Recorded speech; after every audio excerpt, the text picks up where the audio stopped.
যাদের ঘিরে স্বামীজির স্বপ্ন। পত্রিকার ১১তম বর্ষ, প্রথম সংখ্যা, প্রব্রাজিকা শ্রদ্ধাপ্রাণা। বিবেকানন্দ বিদ্যাভবনে বিদ্যার্থীদের জন্য আয়োজিত অধ্যাত্ম শিবিরে উপস্থিত থাকতে পেরে আমি আনন্দিত। আজ ইংরেজি বর্ষের শেষ দিন, ৩১শে ডিসেম্বর ১৯৯৫। দক্ষিণেশ্বর থেকে এখানে আসার পথে আমার চোখে পড়ল দলে দলে ছেলেমেয়েরা মহা ফুর্তি করে চলেছে পিকনিক করতে। তাদের উদ্দেশ্য আমোদ আহ্লাদে দিনটি কাটানো। আর এমন দিনটিতেই তোমরা সমবেত হয়েছ বিদ্যাভবনের মন্দিরে, এসেছ প্রেয়কে পিছনে ফেলে শ্রেয়র সন্ধানে। হয়তো এই শিবিরে অনেক কথাই তোমরা শুনবে, যার মর্মার্থ এখনই তোমাদের কাছে ধরা দেবে না। তবু আশা করব এই সমাবেশের একটি স্মৃতি তোমাদের মনে অক্ষয় হয়ে থাকবে। অন্তত আজকের দিনটি তোমাদের জীবনে বৃথা যাবে না। কিছুদিন আগে ২৪শে ডিসেম্বরের পবিত্র সন্ধ্যায় ভগবান যীশুখ্রিস্টের জন্মোৎসব তোমরা পালন করেছ। ওই দিন মধ্যরাত্রে করুণা আর মৈত্রীর অবতার ভগবান যীশু অবতীর্ণ হয়েছিলেন। তিনি বুঝেছিলেন, তিনি যদি না আত্মদান করেন, রক্তমোক্ষণ না করেন, তাহলে দেশকে, জাতিকে তিনি রক্ষা করতে পারবেন না। তিনিই যে শুধু জীবন উৎসর্গ করেছেন তাই নয়, প্রথম অবস্থায় যাঁরা তাঁর অনুগামী হয়েছিলেন তাঁদের সকলকেই নৃশংসভাবে হত্যা করা হয়েছিল। সেই মহাপুরুষের জীবন দেওয়া তো বৃথা হয়নি। মনে পড়ে, বালিকা বয়সে দেখেছিলাম সাইন অফ দ্য ক্রস নামে একটি নির্বাক ছবি।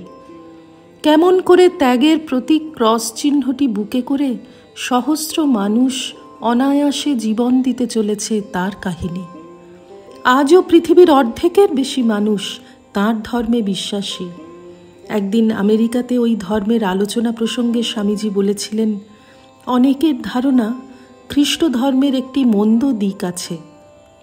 আমরা ভালোবাসি খ্রিস্টকে, আমরা বিশ্বাস করি সব ধর্ম যেমন সত্য, যিশুর প্রচারিত ধর্ম তেমনি সত্য। কিন্তু বহু ধর্ম প্রচারকদের মধ্যে রয়েছে অন্য ধর্ম সম্পর্কে সুতীব্র ঘৃণা আর বিদ্বেষ।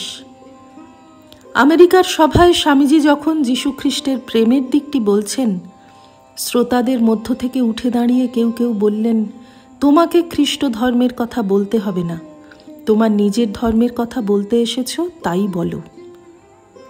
আগুনে যেন ঘৃতাহুতি হলো। তারা এমন কথা বলছে কাকে? বিবেকানন্দকে? স্বামীজি বলে উঠলেন, তাই নাকি? আমি অধিকারী নই? বলো দেখি, উপস্থিত শ্রোতাদের মধ্যে কজন যীশুখ্রিস্টের ত্যাগপূত জীবনাদর্শ গ্রহণ করতে এগিয়ে এসেছ? তিনি কি বলেননি যে সব ত্যাগ করে আমাকে অনুসরণ করো? স্বামীজির জিজ্ঞাসায় একটা হাতও সেদিন ওঠেনি। গভীর প্রত্যয়ের সঙ্গে বিবেকানন্দ জানালেন, আমি কিন্তু ভগবান যিশুর সেই ত্যাগের পথ অনুসরণ করেছি, তাই আমিই তাঁর ত্যাগ আর প্রেমের কথা বলবার অধিকারী। এই তেজ, এই আত্মবিশ্বাসই প্রেরণার উৎস। ভারতবর্ষের মানুষ চিরকালই সব ধর্মকে শ্রদ্ধা করতে, সত্য বলে গ্রহণ করতে শিখেছে। স্বামীজি আমেরিকায় আর একটা কথা বলেছিলেন, অধিকাংশ মহাপুরুষ জন্মাচ্ছেন প্রাচ্যে, পৃথিবীর পূর্ব দিকে। যতদিন প্রাচ্যে, পুণ্যভূমি ভারতে সর্বোচ্চ আধ্যাত্মিক আদর্শ উজ্জ্বল থাকবে, ততদিন মহাপুরুষ বারবার অবতীর্ণ হবেন পূর্ব গোলার্ধে। শ্রীরামকৃষ্ণার্পণমস্তু। নিবোধত আজকের পাঠ আপনার ফোনে রোজ পেতে চাইলে সাবস্ক্রাইব ও বেল আইকন দুটোই ক্লিক করুন। রামকৃষ্ণ ভাবধারা প্রচারের সঙ্গে থাকুন।